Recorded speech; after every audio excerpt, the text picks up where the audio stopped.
கோயில், இந்த அமைதி, பக்கத்துல நீ, எவ்வளவு சந்தோஷமா இருக்கு தெரியுமா? மனசு நிறைஞ்ச லைட்டா அழுக வரும்ல, எனக்கும் அந்த மாதிரி ஒரு மனநிலை தான். திடீர்னு நீ ரொம்ப அழகாயிட்ட மாதிரி தெரியுது. இல்ல இந்த உலகமே அழகாயிடுச்சா? மனசுல நிம்மதி இருந்தா பாக்குறது எல்லாமே அழகா தெரியும். இல்ல, அது காரணம் இருக்கு. உனக்குள்ள மகா இருக்கா. பொண்ணுங்க கர்ப்பமா இருந்தா கண்ணுக்கு லட்சணமா ஆயிடுவாங்கன்னு அம்மா சொல்லுவாங்க. திலகாணி விஷயத்துல அதை நான் கண் கூட பாத்திருக்கேன். உனக்குள்ள வளர்ற மகாதான் உன்னை இவ்வளவு அழகா காட்டுறான்னு நினைக்கிறேன். பொருந்ததும் இந்த உலகத்தையே அழகாக்கி காட்டுவா. அவன் நல்லபடியா பொறுக்கணும், அது போதுங்க எனக்கு. சரி, நீங்க என்ன வேண்டிக்கிட்டீங்க? நான் நிறைய வேண்டிக்கிட்டேன். நீ சந்தோஷமா இருக்கணும், மகா நல்லபடியா பிறக்கணும், அம்மாவுக்கு உடம்பு குணமாகணும், குமாரம் அகிலானியும் சந்தோஷமா வாழணும், அப்புறம் எப்பவுமே அந்த காயத்ரி ஜெயிக்க கூடாது. அவ்வளவுதான். லிஸ்ட் ரொம்ப நீளமா இருக்கு.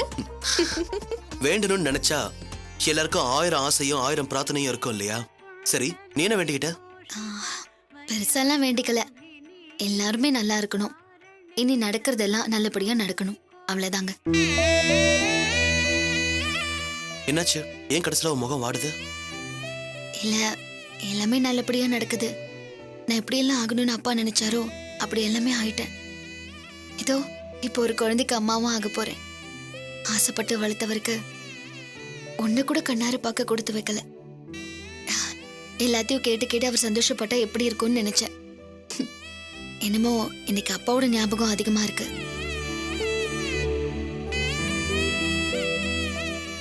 என்னால உங்க அப்பாவோட இடத்த முழுசா நிறைவு செய்ய முடியாது. ஆனா உங்க அப்பா உன்னை எப்படிலாம் ஆளாக்க ஆசைப்பட்டாரோ அதெல்லாத்தையும் நான் நிறைவேற்றி வைப்பேன். தெரியுங்க, எப்பவுமே எனக்கு பக்கபலமா நான் தோண்டு பொறுப்போ எனக்கு நீங்க தோளா இருக்கீங்க.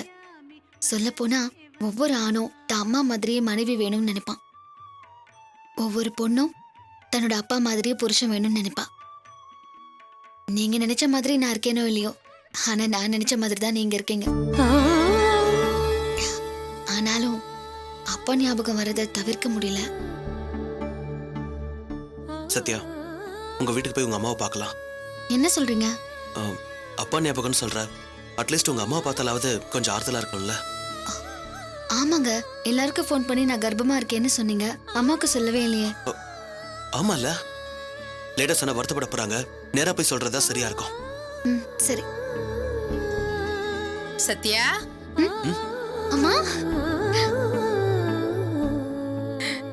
அம்மா. சத்யா, என்னம்மா ஆபீஸ் நேரத்துல 2 பேரும் கோவிலுக்கு வந்திருக்கீங்க? ஆச்சரியமா இருக்கு. அம்மா, எல்லாம் நல்ல விஷயம்தான். இப்பதான் உன்னை வீட்டுக்கு வந்து பார்க்கணும்னு பேசிட்டு இருந்தோம், நீயே நேர்ல வந்துட்ட. என்ன விஷயமா? அம்மா, தலை சுத்தல்னு ஹாஸ்பிட்டல் போனோம். டாக்டர் செக் பண்ணி கர்ப்பமா இருக்கேன்னு சொன்னாங்க. கடவுளே.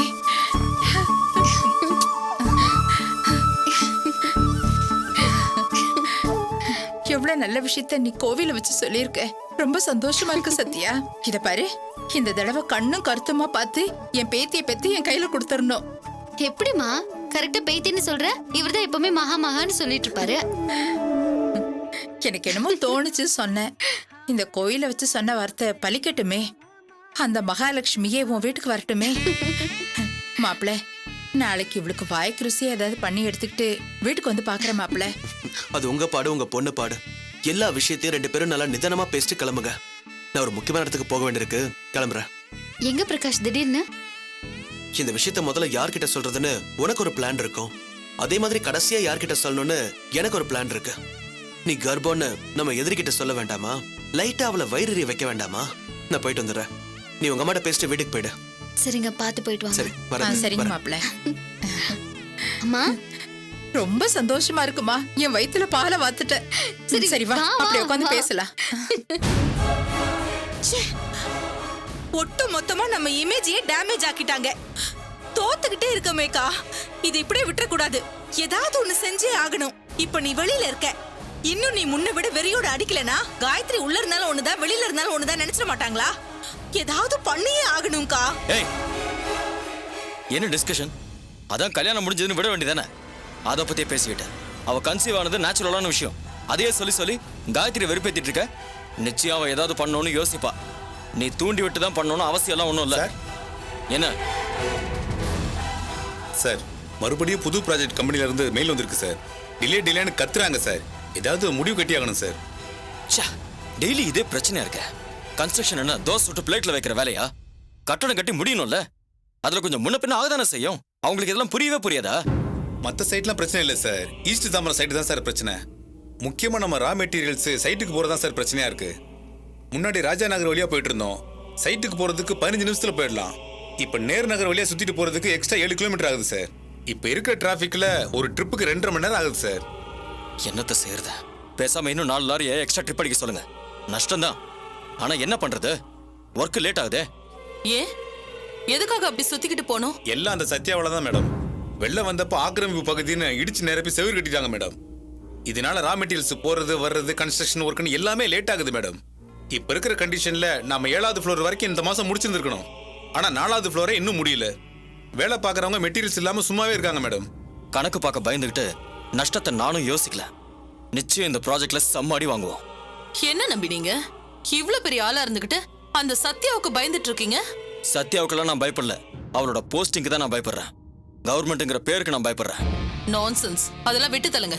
இன்னைக்கு அந்த சவரை அடிச்சு அதை வழியா மாத்துங்க. ஏய், என்ன பேசுற நீ? சத்யா இன்னும் பதவியில தான் இருக்கா.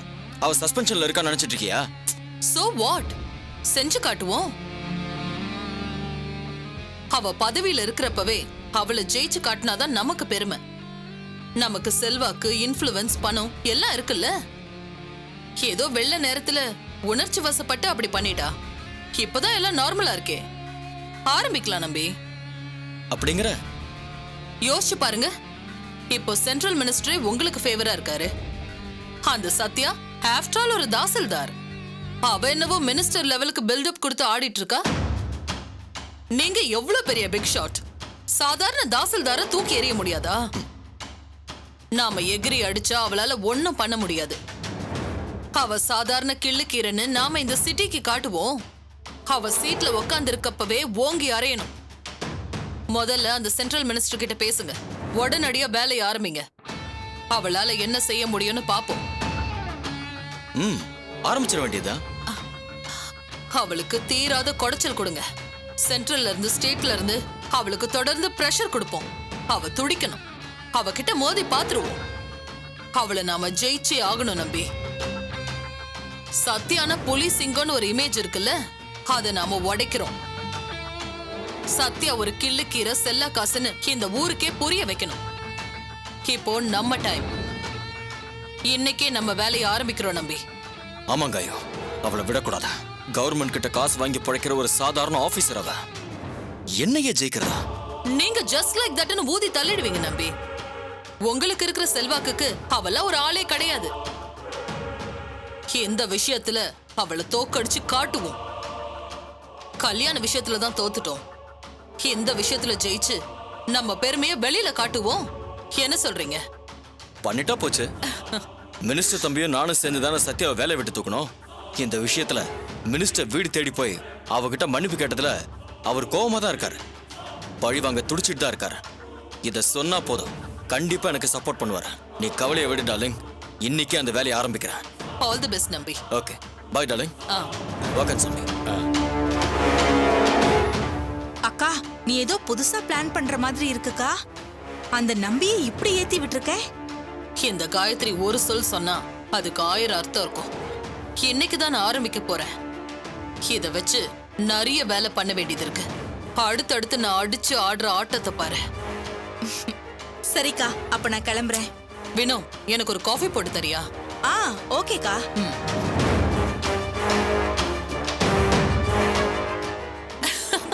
நீ மாறவே மாட்ட வேணும். ஏய் பிரகாஷ் வராண்டி.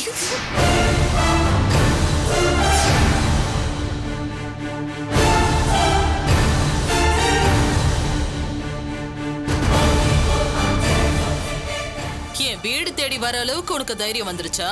என்ன விஷயம்? உன்கிட்ட ஒரு முக்கியமான விஷயத்த சொல்லிட்டு போலான்னு தான் வந்தேன். நல்லா கேட்டுக்க அறிவு கேட்ட காயத்ரி, என் பொண்டாட்டி கர்ப்பமா இருக்கா. அத சொல்லிட்டு போலான்னு தான் வந்தேன். இந்த விஷயத்த உன்கிட்ட சொல்லி உன்னை வெறுப்பேத்தி உன் முகத்துல எள்ளும் கொள்ளும் வெடிக்கிறத பார்த்து சந்தோஷப்பட்டு போலான்னு தான் வந்தேன். என்ன வெறுப்பேத்தி உனக்கு என்னடா கிடைக்க போகுது? எல்லாம் ஒரு ஆத்ம திருப்தி தான். கல்யாணத்தை உன் கண்ணு முன்னாடி நடத்தி தாலி கட்ட வச்சேன்ல, இதுக்கு மேல நீ வெத்து வேட்டு. இனி இந்த காயத்ரி ஒண்ணுமே இல்ல, நத்திங். எத்தனையோ சவால் விட்டாலும் நான் தான் உன்னை தொடர்ந்து தோக்கடிச்சுக்கிட்டே இருக்கேன். நீ டோட்டல் ஜீரோ. அது உனக்கு புரியுதா? கோயில்ல வச்சு உன்கிட்ட சொன்னதுதான், 3 விஷயத்திலையும் நான் தான் ஜெயிச்சிருக்கேன். இதை தாண்டி ஒண்ணு இருக்கு. இன்னும் என்னென்னதான் பேசுவானோ இந்த கருமம் பிடிச்சவன். ஜெயில சவால் விட்டிய ஞாபகம் இருக்கா? உன்னையும் உன் பொண்டாட்டியும் பிரிச்சு காட்டுவேன்னு. நீ சொன்ன முகூர்த்தமோ என்னவோ என் பொண்டாட்டி கன்சீவ் ஆயிட்டா. என் குடும்பத்தையே சந்தோஷமாக்கிட்டா. கருவுல கலைஞ்ச மகா திரும்ப வரப்போறதில்ல, ஆனா மறுபடியும் பிறக்கதான் போறா. நினைச்சுக்கிட்டே இரு, எங்க அக்கா விட்டாதானே. சோ முன்னாள் அண்ணியாரு தோத்து தோத்து கரைக்கு கீழே போய் நிக்கிறீங்க. இத்தோட உன் விளையாட்டை முடிச்சுக்கோ. மறுபடியும் என்கிட்ட மோதணும் ஜெயிக்கணும்னு பிளான் பண்ணி மொக்க வாங்கி அசிங்கப்பட்டு நிக்காத. ஓகே? என்ன இவன் பாட்டுக்கு பேசிட்டே போறான், அக்கா பாட்டுக்கு சைலண்டா கேட்டுக்கிட்டே இருக்கா. உடனே பதிலடி கொடுத்துருவாளே. இனி உனக்கு வேற கதியே கிடையாது. உன்னோட டார்லிங் நம்பியதான் நீ கல்யாணம் பண்ணிக்கணும். அவன் கூட நீ குடும்பம் நடத்துவியோ, குப்பை கொட்டுவியோ, இல்ல கழுத்தை பிடிச்சி நெரிச்சு கொன்னு போடுவியோ, என்னத்தையோ பண்ணி தொலை. அவனை கொன்னுட்டு அடுத்தது நீ செத்து ஒழி. ஆனா எக்காரணத்தை கொண்டும் என் குடும்பத்து பக்கம் தலை வச்சு படுத்துறாத.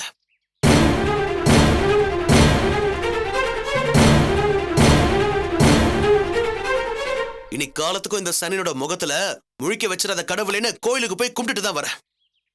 இதை சொல்லிட்டு உனக்கு குட் பை சொல்லிட்டு ஒரு கும்பிடையும் போட்டுட்டு போலான்னு தான் வந்தேன். அப்ப நான் வரட்டுமா முன்னால நேரு? ஹலோ, நீ பாட்டுக்கு வருவ, சபதம் விடுவ, போயிட்டே இருப்பியா?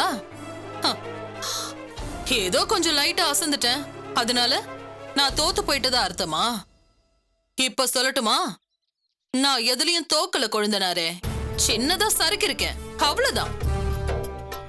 அப்படியே வந்து வாசிச்சுட்டு தீர்ப்பிய நீயே எழுதிட்டா எப்படி கொழுந்தனாரே? யாரு ஜெயிக்கிறாங்கன்னு மத்தவங்க சொல்லணும், இல்ல காலம் சொல்லணும், புரியுதா? எத்தனை தடவை தோத்தாலும் நீ அடங்கவே மாட்டியா? யாரு தோத்தா? காயத்ரி அணைக்க முடியாத நெருப்புடா. எரியறது அடங்குனாலும் உள்ள கனல் இருந்துகிட்டே தான் இருக்கும். ஒரு சின்ன காத்து போதும், குப்புன்னு பத்திக்கிட்டு எரியும்.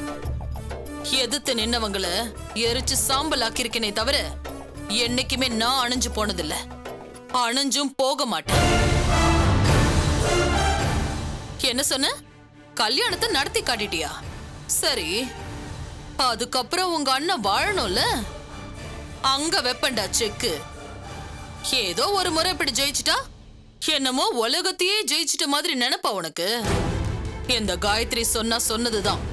அந்த வீடு, என் புருஷன், என் குழந்தை, 3 எனக்கு தான் சொந்தம். எனக்கு மட்டும்தான் சொந்தம். இது அந்த ஆண்டவ எழுதினது இல்ல, இந்த காயத்ரி எழுதி வச்சது.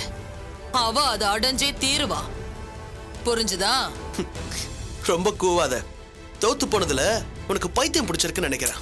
நீ என்ன வேணா நினைச்சுக்கோ, எனக்கு கவலை இல்ல. பாக்குறியா, அடுத்து சொடக்கு போட்டு சவால் விட்டு உன்னை ஜெயிச்சு காட்டுறேன். பாக்குறியாடா? என்னத்த? இப்ப சொல்றேன்டா, இங்க சவால் விட்டு நான் சொல்றேன். அடுத்த மாசம் 25ஆம் தேதி உங்க எல்லாருக்கும் கடைசி நாள். அந்த நாள்ல ஜெய்ஹிந்த் விலாஸ் என் கைக்கு வந்து சேரும். அது கூடவே என் புருஷனும் என் பொண்ணும் என் கைக்கு வந்து சேருவாங்க. பாக்குறியா? கொசுத்தல தாங்க முடியலடா. அடங்குடா. இப்ப சொல்ற கேட்டுக்க, நான் எதையும் விடல. என் குழந்தை மட்டும்தான் உங்க பேச்சு கேட்டு வேற மாதிரி பேசுறா. அவ மனச மாத்துறதெல்லாம் ஜுஜுபி வேலை. மத்ததெல்லாம் ஏற்கனவே என் கைக்கு வந்த மாதிரி தான். ஆரம்பிக்கிறேன்டா. தோக்க தான் இந்த காயத்ரி வீரமா எந்திரிச்சு வருவா. சொன்ன தேதியில ஜெய்ஹிந்த் விலாசை என் கைக்குள்ள கொண்டு வந்து காட்டுறேன். கிழிச்ச. நான் இருக்கிற வரைக்கும் அது நடக்காது. நீ இல்லாம போனாதான் அது நடக்கும்னா உன்னையும் அழிக்க தயங்க மாட்டா இந்த காயத்ரி. எல்லாத்தையும் மீட்டுட்டதா கொண்டாட்டம் போடுறல்ல, எதுவுமே இல்லாம அந்த வீட்டை நான் எப்படி கைப்பற்றுறேன்னு பாருடா. என் மனசு முழுக்க தீ கனலா எரிஞ்சிட்டு இருக்குடா. ஜெயிச்சு காட்டுறனா இல்லையான்னு பாரு. அவ்வளவுதானா? இல்ல இன்னும் பேச வேண்டியிருக்கா? இருக்குடா, அது என்ன 25ஆம் தேதின்னு உனக்கு தோணுமே. நான் அந்த வீட்ல காலடி எடுத்து வச்சனால நீ மறந்திருக்கலாம். அதே நாள் அதே தேதியில சரியா 9 வருஷத்துக்கு முன்னாடி நான் அந்த வீட்ல காலடி எடுத்து வச்சேன். அந்த நாள் என் மனசுல அப்படியே இருக்கு. அதே நாள்ல நான் திரும்பவும் அந்த வீட்ல காலடி எடுத்து வைப்பேன். அப்ப நீங்க யாரும் அங்க இருக்க மாட்டீங்க. அப்படி போடுக்கா. அவன் மூஞ்சில ஈ ஆடல பாத்தியா? உங்க அப்பா, அம்மா, நீ, உன்னோட பொண்டாட்டி யாரும் ஒருத்தரும் அங்க இருக்க மாட்டீங்க. அங்க இருக்க போறதெல்லாம் நான், என் புருஷன், என்னோட குழந்தை, அவ்வளவுதான். நான் கம்பீரமா அந்த வீட்டுக்குள்ள போய் உங்க அண்ணன் கூட குடும்பம் நடத்தி காட்டுவேண்டா. கண்டிப்பா அது மென்டல் கேஸ் தான். காயத்ரி மேடம், முழிச்சுக்கங்க மேடம். எங்க அண்ணன் இப்ப இன்னொருத்தியோட புருஷன். உனக்கு அவனுக்குமான சாப்டர் மொத்தமா முடிஞ்சிருச்சுன்னு சொல்லிட்டு இருக்க. மறுபடியும் வந்து வாழ்வேன், வாழைக்காய் வெட்டுவேன்னு சொல்லிட்டு இருக்க. அட பைத்தியக்காரா, உங்க அண்ணன் ஒருத்தி கழுத்துல தாலிய கட்டிட்டாருன்னா அவ கூட வாழ ஆரம்பிச்சிட்டாருன்னு அர்த்தமா? கல்யாணங்கிறது தாலி கட்டுறதோட முடிஞ்சிடுறதா? அதுக்கு மேல குடும்பம்னு ஒண்ணு நடத்தணும்டா. நான் என்ன சொல்றேன்னு உனக்கு புரியுதா புரியலையா? தாம்பத்தியம். என்ன வளர்ற? என்கிட்ட ஏன்பா கேக்குற? போய் உன் அருமை அண்ணன்கிட்டயும் உலகத்திலேயே இல்லாத அண்ணிக்கிட்டயும் போய் கேளு. குடும்பம் நடத்தலன்னு விளக்கமா சொல்லுவாங்க. நான் எங்க இருந்தாலும் அங்க என்ன நடக்குதுன்னு எனக்கு தெரியும். அங்க என்ன நடக்கணுங்கிறத இங்க இருந்து நான் தானே தீர்மானம் பண்றேன்.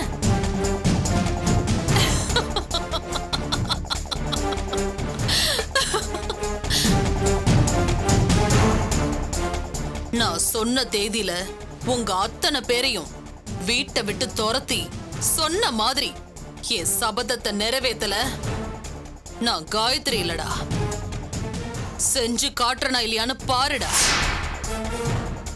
இத்தனை நாள் நம்ம 2 பேருக்குள்ளேயும் நடந்துட்டு இருந்த விளையாட்டு இப்ப முடிவுக்கு வரப்போகுது. ஜெயிச்சா நான், இல்லன்னா நீ. இதுதான் கிளைமேக்ஸ். முடிவு பண்ணிப்போம். என்ன சொல்ற? சவால் விட்டா உடனே மூஞ்சி போற போக்க பாரு. அக்கா விடாதக்கா, அவனை தூக்கி போட்டு மிதிக்கா. என்னடா பாக்குற? ஓ மூஞ்சிக்கு நேரா தானே நான் சவால் விட்டிருக்கேன். போ, முடிஞ்சா தடுத்து காட்டு. சொல்லி அடிக்கிறேன்டா. போடா, இப்ப நீ கிளம்பலாம். ஹலோ, இதே மாதிரி ஒரு சபதத்தை நீ போட்ட ஞாபகம் இருக்கா? அந்த வீட்ல இருந்து 30 நாள்ல நீ என்ன விரட்டணும், இல்லைன்னா நான் உன்னை விரட்டுவேன்னு சபதம் போட்டேன். என்னாச்சு? நான் தான் உன்னை அங்கிருந்து விரட்டி காட்டினேன். சும்மா இல்ல, பெல்ட்ல அடி கொடுத்து உன்னை அங்கிருந்து விரட்ட வச்சேன். அதே மாதிரி சபதம் போட்டு அதே மாதிரி தோக்குறதுக்கு நீ தயாராயிட்டன்னு நினைக்கிறேன். இந்த தடவை பெல்ட் அடி இல்லாம பெரம்படி விழுன்னு நினைக்கிறேன். அதுவும் சின்ன சர்க்கிள் தான். அது ஓன் டர்ன், நீ ஜெயிச்சிட்ட. ஆனா நான் வெளியில வந்ததும் ஏண்டா இவ்வளவு வெளியில அனுப்பணும்னு ஒவ்வொரு நாளும் நீ செத்து சுண்ணாம்பாயிருக்கல. நான் வெளியில கால் வச்ச நாள்ல இருந்து இன்னைக்கு வரைக்கும் உன் குடும்பத்துல யாராலையும் நிம்மதியா தூங்க முடியலன்னு எனக்கு தெரியும்டா. சவால நீ ஜெயிச்சிருக்கலாம், ஆனா இன்னைக்கு வரைக்கும் உன்னோட குடும்பத்துக்கு சிம்ம சொப்பனமா இருந்து உங்களை கலங்கடிச்சிட்டு இருக்கிறது நான் தான்டா. இந்த தடவை நான் ஜெயிச்சு காட்டுறேன்டா. ஓகே, உன்னோட சவாலை நான் ஏத்துக்கிறேன். ஒருவேளை தோத்து போயிட்டா, எங்க வீட்டை உன்னால கைப்பற்ற முடியலனா, எங்க அண்ணனை உன்னால கைப்பிடிக்க முடியலனா, நீ சொன்ன தேதியில இதெல்லாம் நடக்கலனா என்ன பண்ணலாம்? அதையும் நீயே சொல்லு. அப்படி மட்டும் ஒண்ணு நடந்ததுன்னு வச்சுக்கோ, இந்த ஜென்மத்துக்கு அந்த ஜெய்ஹிந்த் விலாஸ், உங்க அண்ணன், என் பொண்ணு 3 எனக்கு இல்லடா.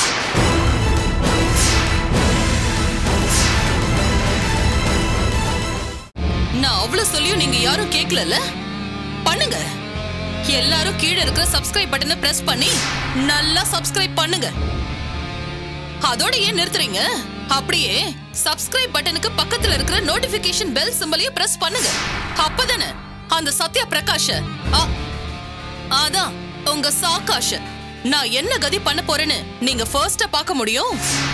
பண்ணியாச்சுல?